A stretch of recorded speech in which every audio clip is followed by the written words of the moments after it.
Hi everyone, I'm Meenakshi Sharma, a teacher and your guide.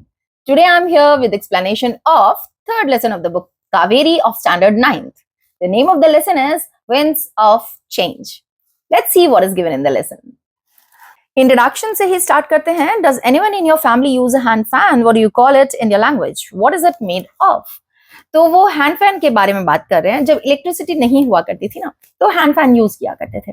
तो अभी भी ये एज डेकोरेटिव पीसेस या फिर जब इलेक्ट्रिसिटी नहीं आती है, ऐसा नहीं होता ना कि 24 आवर्स है तो तब हम इसे यूज कर सकते हैं, या ऐसी जगह जहां इलेक्ट्रिसिटी अवेलेबल नहीं है तो वहां हम इसे यूज कर सकते हैं. अब ये पूछ रहे हैं कि क्या तुम हैंड फैन यूज करते हो और तुम्हारी लैंग्वेज में इसे बोलते क्या हैं और ये किस चीज का बना होता है. तो हाँ, हैंड फैन यूज करते हैं स्पेशली जब इलेक्ट्रिसिटी नहीं होती है, और हम तो इसे पंखा ही बोलते थे हिंदी में. और हाँ, ये मूंज ग्रास का बना होता है. ठीक है, सो वर्क इन पेयर्स. और अब ये तुम्हारा होमवर्क है बेटा कि ये देखो 3 फैंस दिए हुए हैं. ये एक असम से है, एक केरला का है और एक उत्तर प्रदेश का है. तो इसका शेप लिखोगे. आई थिंक एक का तो सर्कल है, एक का सेमी सर्कल का हो गया और एक का स्क्वायरिश का हो गया या रेक्टेंगल कह सकते हो. बाकी यू हैव टू सी कि ये जो असमीज जो फैंस हैं वो किस चीज के बनते हैं. केरला के फैंस लिखा ही है पाम लीव्स के, और उत्तर प्रदेश के मूंज ग्रास के बनते हैं. नेक्स्ट क्वेश्चन में कुछ अंडरलाइंड वर्ड्स दिए हुए हैं और इनके जो मीनिंग्स हैं वो मैच करने. एक बार पढ़ लेते हैं. I visited the crafts fair yesterday. It was a wonderful experience. Each indigenous artifact was an innovative creation of industrious craftspersons with its intricate design. It invoked a sense of respect for the initiatives taken by the government to showcase them. And now let's see what is given here. A table is given. तो ये जो first है इसके साथ हमारा fourth जाएगा. ठीक है, इंडिजिनस है, लोकल या from where it originated. Innovative तो काफी कॉमन वर्ड है. Innovative means new and original in approach, तो second one will match with fifth. Industrious means होता है बेटा हार्ड वर्किंग. ठीक है, बहुत ज्यादा इंडस्ट्रियस है मींस हार्ड वर्किंग है, तो ये फर्स्ट जाएगा. राइट, ये फिफ्थ है और ये फोर्थ है. नेक्स्ट देखो, इंट्रिकेट. इंट्रिकेट होता है इलॉबरेट, डिटेल्ड. इसे कॉम्प्लेक्स भी बोलते हैं. ठीक है, तो ये हमारा फोर्थ वाला जो है ना वो सिक्स्थ से हो जाएगा. क्लियर है ना तुम लोग को, ये फर्स्ट है. ठीक है, नाउ फिफ्थ देखो, इन्वोक्ड. अभी इन्वोक्ड मींस होता है ब्रॉट आउट, तो ये थर्ड से मैच हो जाएगा फिफ्थ वाला तुम्हारा. और इनिशिएटिव्स. इनिशिएटिव्स क्या होते हैं? Action to improve a situation. So sixth जो है वो सेकंड के साथ जाएगा. तो इस तरह तुम लोगों को इन सब चीजों के मीनिंग पता चल चुके हैं. इंडिजिनस का मीनिंग है लोकल और इनोवेटिव का मीनिंग है न्यू एंड ओरिजिनल. और इसके बाद आया तुम्हारा इंडस्ट्रियल, जिसका मीनिंग है hard working. Intricate means elaborated या फिर detailed, और invoked means brought out. Initiative means action to improve a situation. Now let's proceed towards the lesson. The word pankha or pankha means spellings are different. Originates from the word pank, which means feather of a bird. Pankha is used to refer to all fans, whereas the word pankhi denotes a small plumed fan used in ancient India. अभी ये देखो, ये जो पंखा है ये originate हुआ है किस वर्ड से? पंख. पंख किसके होते हैं? बर्ड्स के होते हैं, है ना. तो उससे ये ओरिजिनेट हुआ है हिंदी वर्ड से. और पंखा जो है वो जनरली सभी फैंस को हम पंखा कहते हैं, लेकिन पंखी भी बोलते थे हम किसी को. प्ल्यूम्ड, वो मोर के पंख के कुछ फैंस बने होते थे तो उन्हें हम बोलते थे पंखी. ठीक है, एंशिएंट इंडिया में. Now, evidence of the existence and use of pankhi in India can be found in Buddhist wall paintings in Ajanta. और वो जो पंखी हुआ करता था ना, उसके एविडेंस मिलते हैं कि हाँ वो एग्जिस्ट करता था. वो एविडेंस कहाँ मिलते हैं हमें वो मिलते हैं बुद्धिस्ट वॉल पेंटिंग्स जो अजंता में हैं. वहां हमें किस चीज के एविडेंस मिलते हैं? पंखी के एग्जिस्टेंस के. These wall paintings date back to the 2nd century CE. Other representations of the pankha can be found in embroidery work, sculptures and carvings. तो वो बोल रहे हैं कि ये जो वॉल पेंटिंग्स थी वो 2nd सेंचुरी सीई में बनी हुई थी, मतलब वो तब से हैं. और बाकी के रिप्रेजेंटेशंस जो पंखे के हैं वो हम एम्ब्रॉयडरी वर्क में देख सकते हैं, बहुत सारे स्कल्पचर्स हैं उसमें देख सकते हैं, और कार्विंग्स में देख सकते हैं. कार्विंग्स क्या होता है बेटा?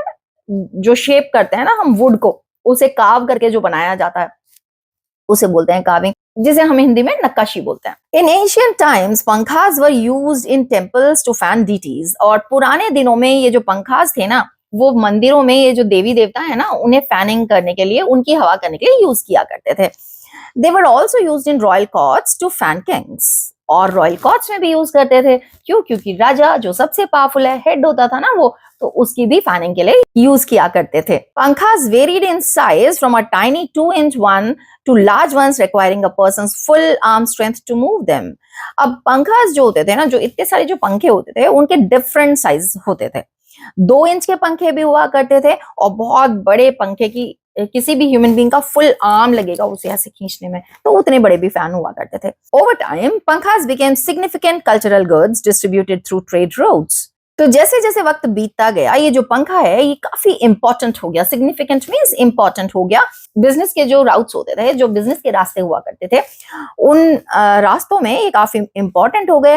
दे were considered exotic and stylish. Exotic means fascinating, बहुत ज्यादा इंटरेस्टिंग, और कैसे? स्टाइलिश, बहुत स्टाइलिश लगते थे वो।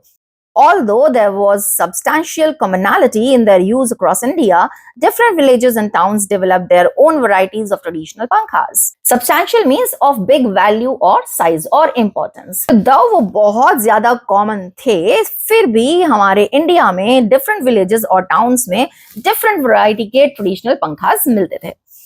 Each place developed pankhas with distinct materials of a variety of intricate design that set them apart from one another. अब हर जगह के जो पंखास होते थे ना, उसमें डिफरेंट मटेरियल ये लोग यूज करते थे, और उनके जो डिजाइन्स होते थे ना वो बहुत डिटेल्ड और एलॉबरेट हुआ करते थे, कॉम्प्लेक्स थोड़े से हुआ करते थे, तो वो डिफरेंट ही नजर आते थे एक दूसरे से। Bamboo, cane, palm leaf, silk, brass, leather, and silver pankhas with decorative beads and stones were used depending on geographies, cultures, and traditional rituals. तो यहाँ समझ में आता है कि कितनी ज्यादा वैरायटी थी इन पंखों की, कितनी सारी चीजों से ये बनाया करते थे और डिफरेंट डिजाइन्स भी हुआ करते थे। In modern times, the use of pankhas has been restricted to decorative purposes, and they have become traditional craft items in India. अभी ये देखो एशियन टाइम में तो इलेक्ट्रिसिटी हुआ ही नहीं करती थी, लेकिन मॉडर्न टाइम में तो इलेक्ट्रिसिटी अवेलेबल है, तो वो हाथ के पंखे का इतना यूज नहीं होता है। बट अभी वो थोड़े रेस्ट्रिक्टेड पर्पस के लिए यूज होते हैं और डेकोरेटिव पर्पस के लिए यूज होते हैं, मतलब उतना ज्यादा कॉमन यूज नहीं रह गया है। ट्रेडिशनल क्राफ्ट आइटम बन गया ये इंडिया का। जितना कॉमनली यूज हुआ करता था, अब ये उतना कॉमनली यूज नहीं होता है। The structure of each fan reflects the cultural core of the region that crafts it. तो ये जो फैन का स्ट्रक्चर हुआ करता था, जिस तरीके से बनाया जाता था ना, वो रिफ्लेक्ट करता था बेसिकली कि क्या कल्चर है उस रीजन का जिन्होंने क्राफ्ट किया है। For instance, the applique hand fan of Rajasthan is an antique pankha made of pieces of fabric in different shapes and patterns sewn onto another cloth with the use of ornamental needlework. अभी ये जो राजस्थान का जो hand fan है उसका नाम बता रहे हैं, ये क्या है? एप्लिक हैंड फैन, ठीक है। और इसे क्या माना जाता है? Antique.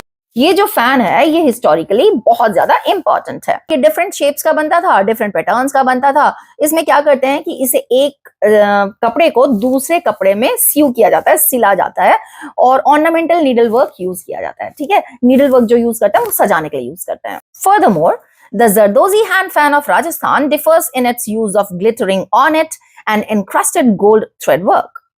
Ornate means something heavily or elaborately decorated, और encrusted means once again covered or decorated.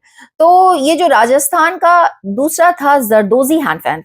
तो राजस्थान का पहला फैन तुम लोगों ने पढ़ा एप्लिक हैंड फैन, और दूसरा जो हैंड फैन है वो कौन सा है? जरदोजी हैंड फैन ऑफ राजस्थान, ठीक है। तो ये अभी दो हैंड फैन देखे तुमने राजस्थान के। अभी ये जो जरदोजी है ना, इसमें चमकते हुए जो वो थे ना ऑर्नेट या गोल्ड वर्क, थ्रेड वर्क जो है वो चमकता हुआ सा जो शाइनिंग सा होता है ना, वो यूज किया जाता था। Rajasthan temple hand fans are popular too, और राजस्थान का और भी हैंड फैन एक यूज होता है जिसे क्या कहते हैं? टेम्पल हैंड फैंस, ठीक है, वो भी बहुत पॉपुलर है। These are made of engraving brass and have a long handle. और ये जो टेम्पल हैंड फैंस हैं वो ब्रास यूज करते हुए लॉन्ग हैंडल होता था उनका, वो होता है। The painted hand fan, a cardboard pankha featuring various images, is usually offered to gods. और generally मंदिर में जो है ना वो पेंटेड, हाथ से पेंट किए हुए हैंड फैन और कार्डबोर्ड पंखा जिसमें बहुत सारी इमेजेस बना के रखते थे वो लोग, ऐसे फैंस ये लोग गॉड को ऑफर किया करते थे। The adjoining state of Gujarat has its own indigenous take on pankhas. Indigenous का मीनिंग क्या पढ़ा था तुम लोगों ने? नेटिव, लोकल, है ना। तो वो अलग ही लोकल फैंस बनाते हैं। These hand fans are elegant, pure cotton based fans embellished with mirror work. तो ये जो है ये बहुत ही ज्यादा ग्रेसफुल और स्टाइलिश हुआ करते थे, और embellished means to beautify, ornament से सजे हुए होते थे। कौन से फैंस? गुजरात के फैंस। तो यहाँ तुम लोगों ने पढ़े अभी राजस्थान के फैंस पढ़े, और यहाँ तुम पढ़ रहे हो अभी गुजरात के। Gujarat is the centre for Beed craft in India and these dainty पंखास are commonly used as wall decorations। तो गुजरात बीड क्राफ्ट का सेंटर है, और ये जो डेंटी मीन स्मॉल, डेलिकेट, ये जो डेलिकेट से पंखे हैं ना, ये डेकोरेटिव पीस की तरह गुजरात में यूज होते हैं। गुजरात का ही एरिया है कच्छ, जो रिकॉग्नाइज्ड होता है कि वो लेदर हैंड फैंस बनाते हैं और हाथ से सिल के बनाते हैं, ठीक है, जिन्हें डेकोरेट करते हैं वो थ्रेड से और वूल से। अब गुजरात के जो इंडस्ट्रियस मीन्स बहुत ज्यादा मेहनती जो होते हैं, हार्ड वर्किंग जो होते हैं, तो गुजरात के जो बहुत ज्यादा मेहनती होम बेस्ड विमेन होती है ना, विमेन वर्कर्स, वो टायरलेसली काम करती हैं हैंडीक्राफ्ट में। Gujarat's industrious home-based women workers have worked tirelessly in the handicraft of pankha making to produce embroidered hand fans with traditional mirror work and cross-stitch embroidery in different shapes and sizes। तो ये जो गुजरात की जो ladies होती हैं, जो lady workers होती हैं, बहुत ज्यादा मेहनती होती हैं। उन्होंने टायरलेसली वर्क किया इस हैंडीक्राफ्ट इंडस्ट्री में, जिससे वो ट्रेडिशनल मिरर वर्क के साथ बहुत ही अट्रैक्टिव से पंखे बना सके, और उन्हें वो सजाती हैं क्रॉस स्टिच से डिफरेंट शेप्स और साइजेस में। अभी बंगाल की तरफ आ रहे हैं हम। Artisans in Bengal make delicate पंखास from the beautiful milky white spongy centre of the shola. तो अब ये जो बंगाल के आर्टिसंस है ना, ये जो आर्टिस्ट्स हैं बंगाल के, वो क्या करते हैं, वो बहुत ही डेलिकेट पंखास बनाते हैं। और किससे बनाते हैं वो? सोला एक वाटर ग्रास होती है, देखो साइड में लिखा हुआ है, उसके मिल्की व्हाइट स्पॉन्जी सेंटर से बनाती हैं। The palm leaf hand fans are locally referred to as ताल पतर पंखा। तो पाम लीफ के जो बने हुए हैंड फैंस होते हैं, उन्हें वहां ताल पतर पंखा बोलते हैं। They are easy to carry and perpetually kept as an article of possession in Bengali households। तो ये इजी होते हैं कैरी करने के लिए, और इन्हें कॉन्स्टेंटली, कंटिन्यूसली एक आर्टिकल ऑफ पोजेशन की तरह रखा जाता है बंगाली हाउसहोल्ड्स में। Other states in India have their own variation of fans as well. The far hand fans of Uttar Pradesh are adorned with pure gold, silver, zari, silk and satin frills. तो अभी ये उत्तर प्रदेश की तरफ आए हैं और बोल रहे हैं कि वहां का जो फैंस हैं उन्हें बोलते हैं फार, और ये हैंड फैंस जो हैं ये सजाए जाते हैं, adorned means decorated, pure gold और सिल्वर जरी से, सिल्क से और सैटिन फ्रिल्स से। The large palm leaf fans of Odisha as well Bihar's colorful and sturdy bamboo hand fans are all recognized across India due to their antiquity and rarity। See, ये ओडिशा की बात कर रहे हैं, वहां कौन से फैंस यूज होते हैं? Large palm leaf fans use होते हैं, ठीक है। और बिहार में बहुत ही कलरफुल, बहुत ही स्टर्डी मींस स्टिफ से बैम्बू हैंड फैंस यूज होते हैं। तो यहाँ ये बिहार की बात कर रहे हैं, ठीक है। और ये बोल रहे हैं कि ये सभी रिकॉग्नाइज्ड हैं, सारे इंडिया में लोग जानते हैं। इनकी एंटिकिटी मींस डिस्टेंट पास्ट, बहुत पुराने हैं और पुराने टाइम से ये चला आ रहा है। Many tribes in India have adopted this handicraft to make their own versions of hand held fan.